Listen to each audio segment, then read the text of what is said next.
Good morning. We are going on with our brief history of British literature. British literature part 2. So the other day we did up to King Alfred, the King of Essex, and his contribution to British literature. Today we are beginning with the Norman Conquest. The Norman Conquest. The Anglo-Saxon period. It has another name. It is also known as the Old English period. The Anglo-Saxon period or the Old English period came to an end with the Norman Conquest of England in 1066 AD. This year is very important in many examinations, including competitive examinations. This year is asked. Norman Conquest was in 1066 AD. 1066 AD. 1066 Norman കോൺക്വസ്റ്റോടുകൂടി Anglo Saxon period അത് അവസാനിച്ചു. ആ യുഗം അവസാനിച്ചു. ഇംഗ്ലണ്ടിലെ Anglo Saxon യുഗം അവസാനിച്ചു. So what was Norman conquest? The Normans came from Normandy. Normandy, an area in northern France. Normandy was an area in northern France. They were French people. They came from France. They were French. So the Normans came from Normandy, an area of northern France. The man who led the Norman conquest was William the Conqueror. William the Conqueror or William the First. William the First. He is also known by that name. Sometimes he is also known as William the Bastard. That we can avoid. So the man who led the Norman conquest was William the Conqueror. England now came under French rule. So Normans came from northern France, an area known as Normandy. So they were the French. They were French people. So now England came under the French rule. French words ended English language in a big way. ഈ കാലഘട്ടത്തിൽ English വൊക്കോബുലറിയിൽ English ലാംഗ്വേജിൽ French പദങ്ങൾ ധാരാളമായി കടന്നു വന്നു. അതായത് ഈ ഗ്രോത്ത് ആൻഡ് ഡെവലപ്മെൻറ്റ് ഓഫ് ലാംഗ്വേജിൽ you will have to study. You will certainly study. The new Frenchified English. The English mixed with French language or French words is known as Frenchified English. The new Frenchified English came to be known as Middle English. Anglo-Saxon periodile Englishne Old English period എന്ന് പറയുന്നത് പോലെ the new Frenchified English came to be known as Middle English. The greatest writer of the Middle English period was Chaucer, Geoffrey Chaucer. You might have heard of this name. We have to study his Prologue to Canterbury Tales. An extract from Prologue to Canterbury Tales we have to study in Middle English. The greatest writer of Middle English period was Chaucer, Geoffrey Chaucer, the author of Canterbury Tales. Chaucer has been hailed or he was called as the father of English poetry. The other day we found King Alfred being called the father of English prose. Similarly, Geoffrey Chaucer came to be known as, he has been hailed as the father of English poetry. Then next period, the period of Renaissance. The Renaissance. It is also called, it is also pronounced as Renaissance period. The change from Middle English to Modern English. The change or the alteration from Middle English, that is the Frenchified English, to Modern English came with the Renaissance.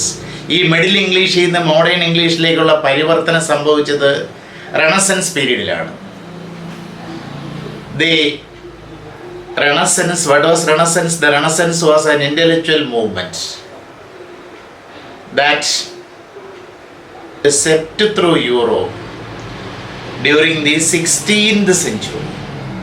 The Renaissance was an intellectual movement that swept through or spread through Europe during the 16th century.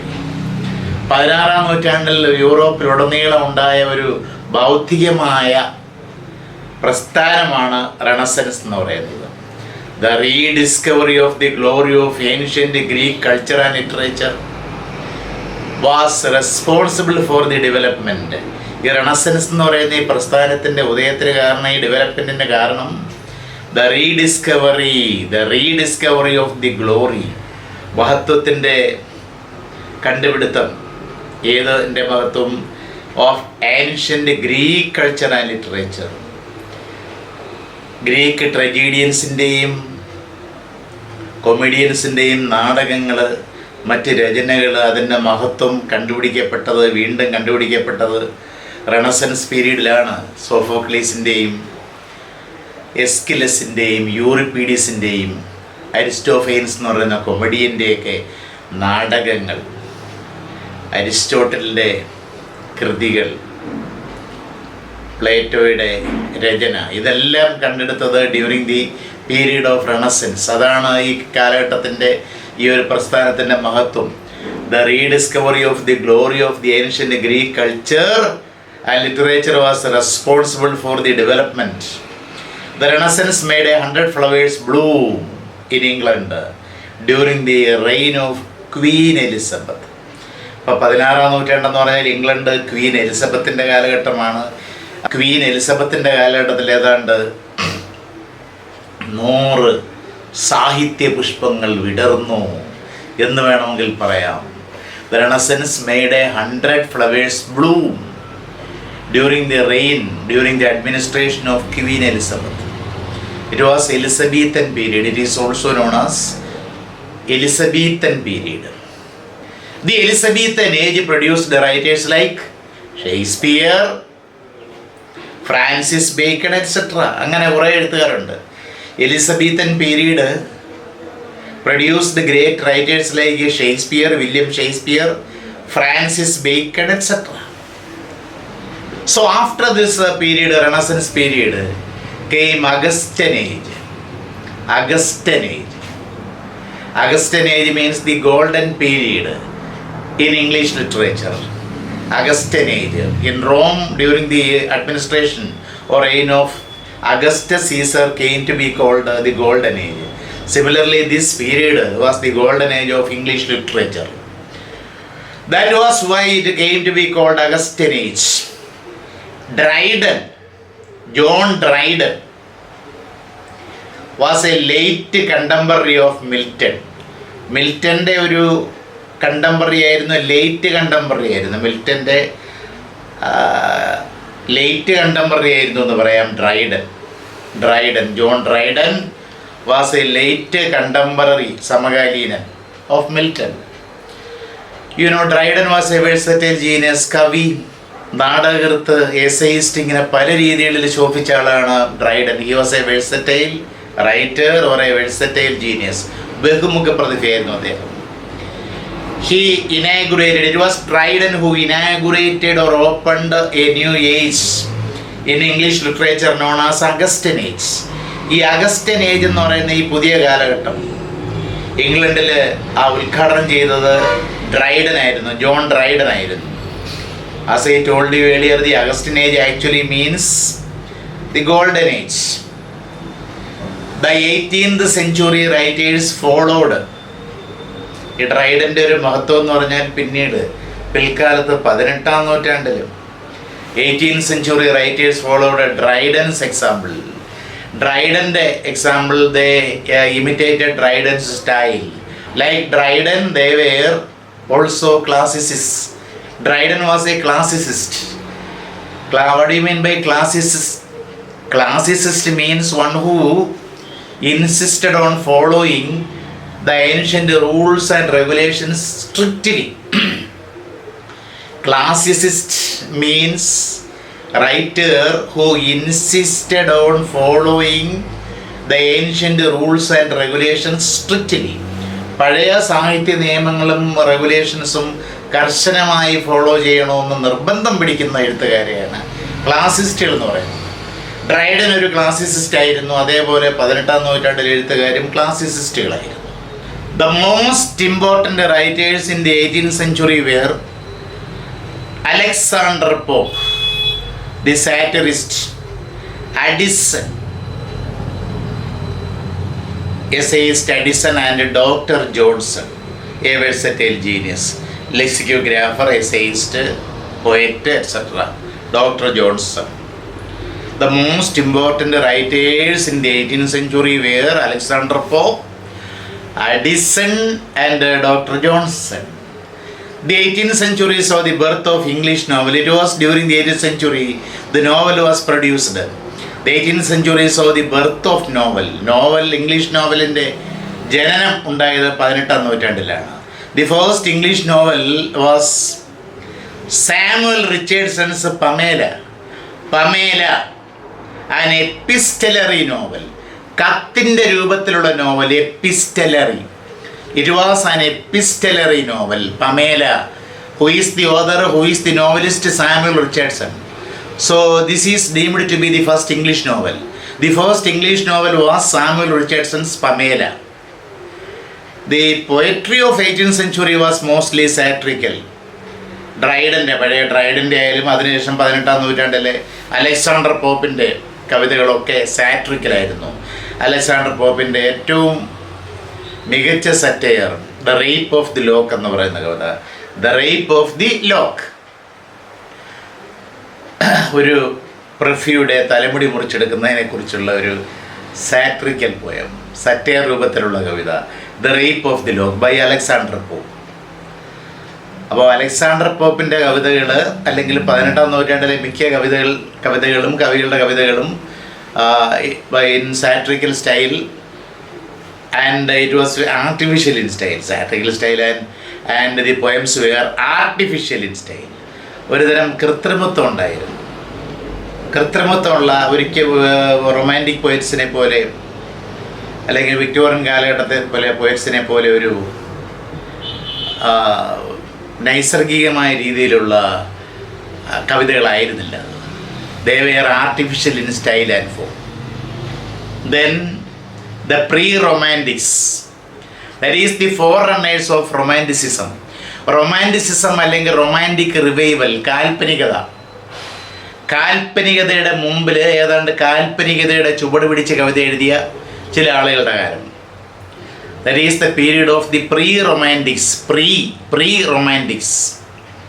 the forerunners of romantics.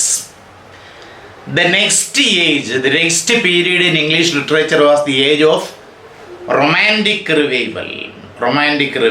നമുക്കറിയാം, കാൽപ്പനികത English സാഹിത്യത്തിൽ ഉദ്ഘാടനം ചെയ്തത് William Wordsworth എന്ന് പറയുന്ന nature പോയിട്ടാണ്. നമുക്കറിയാം, you have studied it. So William Wordsworth was the writer. William Wordsworth was the writer most responsible for the revival. ചെറിയൊരു accident ഉണ്ടായി, ലോവർ ലിപ്പ് ഒത്തിരി ഊണ്ടുള്ളത് കൊണ്ടാണ് ചില വാക്കുകൾ ഉച്ചാരണ പിശകുണ്ടാകുന്നത്. I am really sorry for the troubles, please be attentive. So William Wordsworth was the writer most responsible for the romantic revival. Romantic റിവൈവലിൻ്റെ പ്രധാന ഉത്തരവാദി വേറെ ആരുമില്ല. It was none other than William Wordsworth ആയിരുന്നു. പക്ഷെ അതിന് മുമ്പേ കുറേ കവികളുണ്ടായിരുന്നു. They were known as pre romantics. But a group of writers, a group of poets known as pre romantics, they came to be known as pre romantics. Romantic റിവൈവലിന് തൊട്ട് മുമ്പുള്ള romantic style, ഏതാണ്ട് റൊമാൻറ്റിക് സ്റ്റൈലിൽ കവിതകൾ എഴുതിയിരുന്ന poets, a group of writers known as pre-romantics, had prepared the way. They had paved the way. They had prepared the way or paved the way for the change to romantic revival. ഈ romantic revival എന്ന് പറയുന്ന ഈ പരിവർത്തനത്തിന് പാതയൊരുക്കിയത് അവരാണ്. Thomas grey and William Blake William Blake. Thomas Gray and William Blake were the pre-romantics. The chief or the most important pre-romantic poets were Thomas Gray and William Blake. They were the most important pre-romantic poets.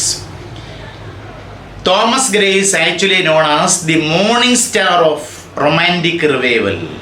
Thomas Grayയുടെ elegy റിട്ടണിനെ country ചർച്ചയായാലും the bard ആയാലും poesy ആയാലും, so these are all the earlier examples of romantic revival. So we can say that Thomas Gray is actually known as the morning star of romantic revival. കാൽപ്പനികതയുടെ പ്രഭാത നക്ഷത്രം, romantic റിവൈവലിൻ്റെ കാൽപ്പനിക പ്രസ്ഥാനത്തിൻ്റെ പ്രഭാത നക്ഷത്രം എന്നാണ് Thomas grey അറിയപ്പെടുന്നത്. Grey is actually known as the morning star of romantic revival. The next stage, that is romantic revival or romanticism. Romantic revival. The French Revolution of 1789, 1789 ഫ്രാൻസിലുണ്ടായ സ്വാതന്ത്ര്യം, സമത്വം, സാഹോദര്യം എന്നീ മുദ്രാവാക്യങ്ങൾ മുഴക്കിക്കൊണ്ടുണ്ടായ ബാസ്റ്റിലെ എന്ന് പറയുന്ന പ്രിസൺ തകർത്തുകൊണ്ടുണ്ടായ French revolution. The French revolution of 1789, Bastille prison തകർത്തു. അങ്ങനെ ഉണ്ടായ French revolution was the main source. ഇംഗ്ലണ്ടിൻ്റെ അയൽരാജ്യമാണല്ലോ France. The French revolution of 1789 was the main source of inspiration for romantic revival. ഈ റൊമാൻറ്റിക് റിവൈവലിൻ്റെ പ്രധാന പ്രചോദനം 1789 ഫ്രഞ്ച് വിപ്ലവമായിരുന്നു, നിസ്സംശയം പറയണത്. It was the chief source of inspiration. Movement actually started with the publication of the lyrical ballads by William Wordsworth and Samuel Coleridge in the year 1798. You know, this movement, romantic revival or romanticism, actually started with the publication of the lyrical ballads. ഒരു കൃതിയുടെ പേരാണ്. Samuel Taylor കോൾറിഡ്ജിൻ്റെ 4 കവിതകളും ബാക്കി William വേഡ്സ്വർത്തിൻ്റെ കവിതകളോടെ ചേരുന്ന the lyrical ballads.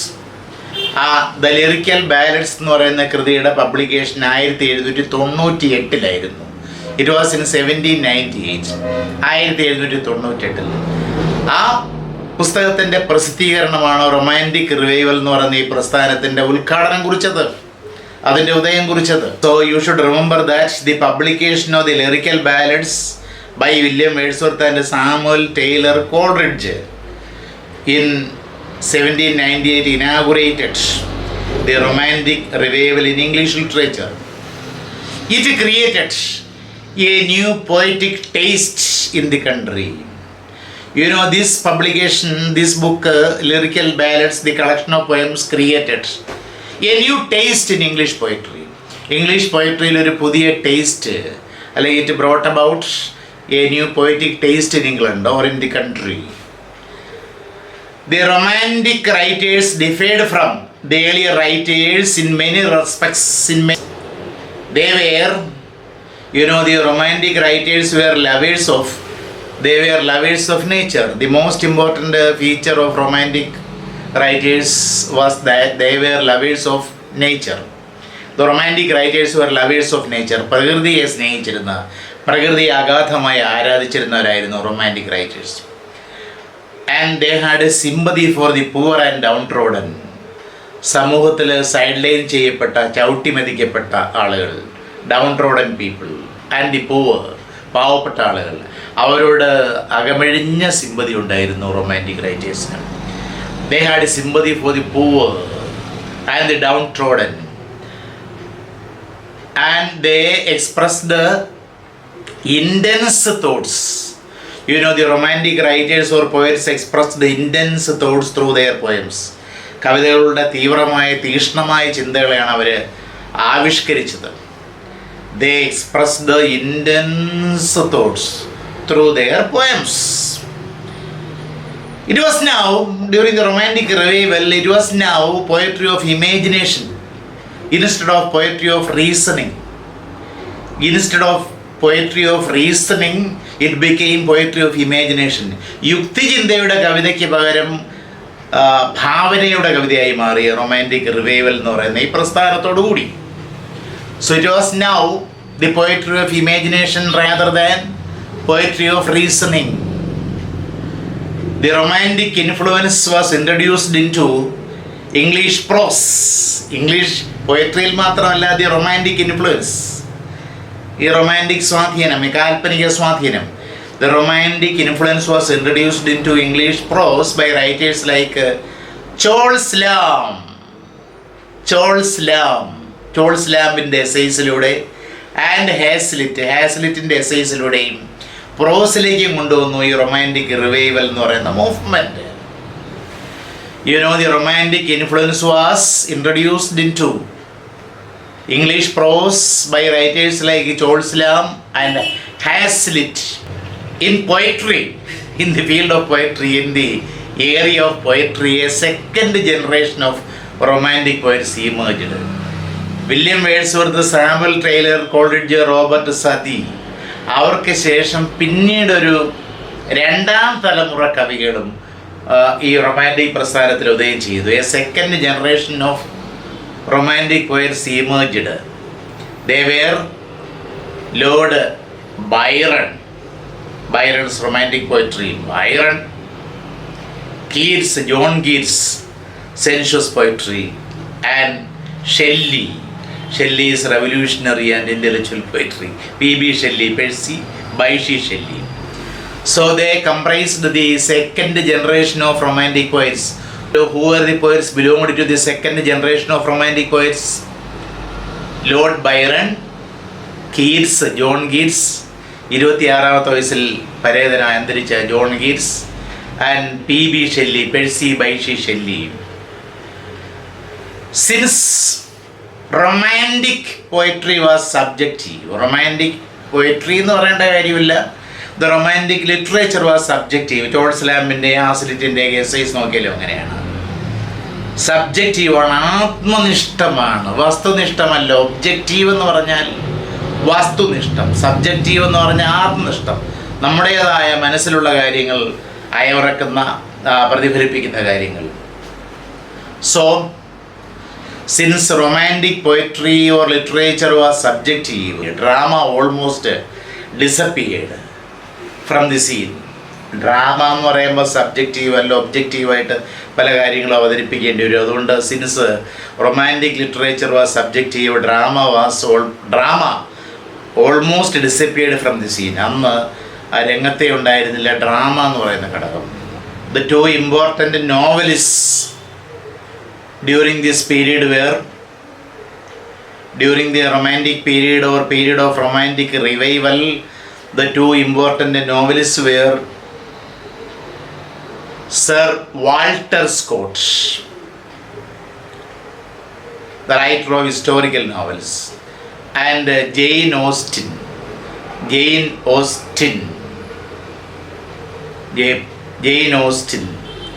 Her famous novels were Pride and Prejudice, Emma, Mansfield Park, etc. ഇവരായിരുന്നു ഈ കാലഘട്ടത്തിലെ ഏറ്റവും പ്രധാനപ്പെട്ട നോവലിസ്റ്റുകൾ.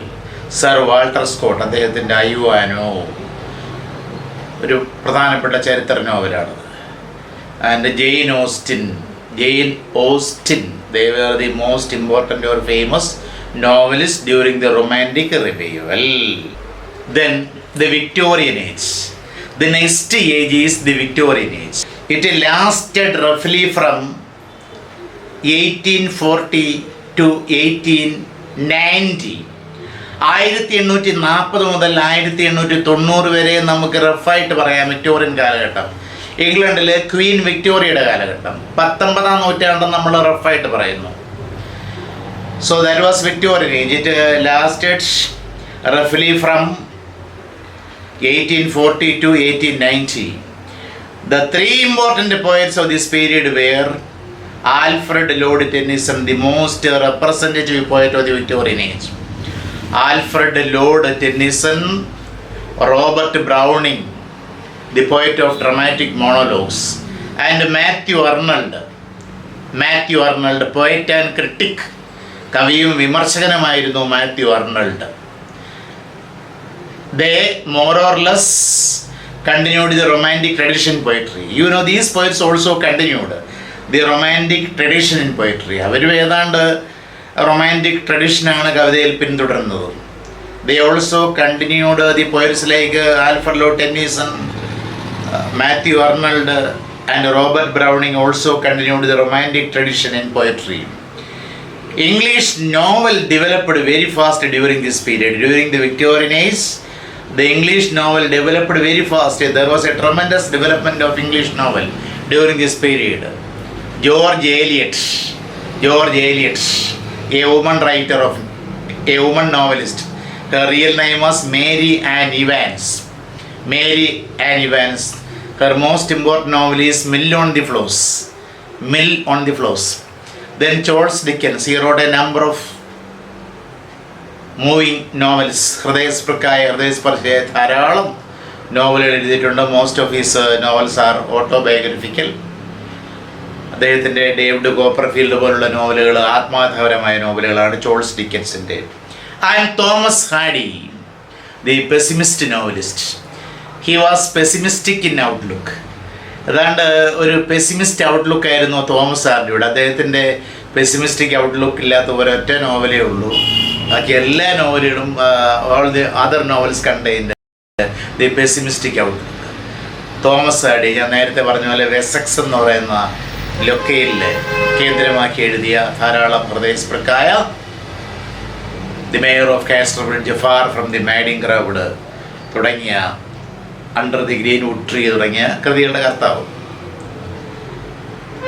Thomas Hardy. They were the most important novelists during the Victorian age. Thomas Hardy made English novel one of the glories of literature. ഇതിൽ ഇവർ 3 പേരിൽ Thomas Hardy made English novel one of the glories of literature. സാഹിത്യത്തിൻ്റെ ഏറ്റവും മഹത്വങ്ങളിലൊന്നായി നോവലിനെ മാറ്റിയെടുത്തത് Thomas Hardy ആയിരുന്നു. Then the 20th century. The 20th century was a period of experimentation in every field of literature.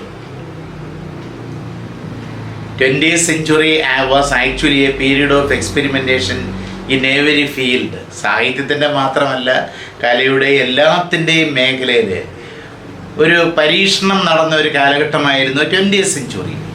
The 20th century was a period of experimentation in every field. Ultra-modern poetry, അത്യന്താധുനിക Kavitha, ultra modern poetry came with T.S. Eliot. T.S. Eliot wrote ultra modern poetry with his famous The Wasteland. 5 sections ഉള്ള The Wasteland. PG-ക്ക് പഠിക്കാനുണ്ട് The Wasteland. ടൈറീഷ്യസിനെ protagonist ആക്കിക്കൊണ്ടുള്ള The Wasteland. And Samuel Beckett, ഇനി വേറെ ഒരു തരം നാടകം എഴുതിയ ആളാണ് Samuel Beckett. He introduced absurd drama. He found absurdity in human life. According to Samuel Beckett, human life was nothing important happens in human life. And he wrote, Samuel Beckett wrote absurd drama. Actually, absurd drama, this absurdity was invented by, the absurd drama was first brought by Martin Esslin.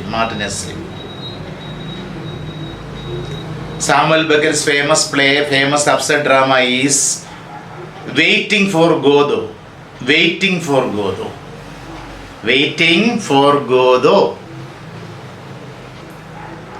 Then, and James Joyce. പിന്നെ Virginia Woolfിൻ്റെ waves എന്ന് പറയുന്ന novel നിങ്ങൾ പഠിച്ചു. It was A stream of consciousness novel. അത് സാധാരണ novel പോലെയുള്ള മനസ്സിൽ വരുന്ന ആശയങ്ങൾ, മനസ്സിലെ വിചാരങ്ങളെ നോവലായിട്ട് ആവിഷ്കരിക്കുന്നതായിരുന്നല്ലോ വേവ്സ്. ദ വേവ്സ് എന്ന് പറയുന്ന നോവല് അത് Virginia Woolfിൻ്റെ ആയിരുന്നു. Virginia Woolfിൻ്റെ പോലെയുള്ള the stream of consciousness novel. James Joyce was also a writer of stream of consciousness novel, Bodhadhara novel. That means the ideas and thoughts which are running through the mind are depicted as a novel. James Joyce in the Ulysses എന്ന് പറയുന്ന novel, The Portrait of the Artist as a Young Man, they are the most important stream of consciousness novels like Virginia Woolf's The Waves. Virginia Woolfിൻ്റെ The Waves പോലെ James ജോയ്സിൻ്റെ പ്രധാനപ്പെട്ട stream of consciousness നോവൽസാണ് ഉലിസീസസും then the portrait of the artist as a young man അതും. So they made a stream of consciousness novel fashionable. Later, counter movement developed in almost every field. പിന്നെ ഇതിനെതിരായിട്ടൊരു തിരിച്ചുപോക്കായിരുന്നു, ക്ലാസിസത്തിലേക്കൊരു തിരിച്ചുപോക്ക് പിന്നീട് സംഭവിച്ചു. ഈ പരീക്ഷണങ്ങളെല്ലാം അവസാനിച്ചിട്ട് പഴമയിലേക്ക് തിരിച്ചുപോക്ക് പിന്നീടുണ്ടായി. So we have to study all these things. So this is a brief history. വിശാലമായി കിടക്കുന്ന വിശാലമായ സാഗരം പോലെയുള്ള English ചരിത്രത്തെ നമ്മൾ ചുരുക്കി പ്രതിപാദിച്ചു. See, for your understanding, for having a brief awareness of the British literature, we can make use of this video.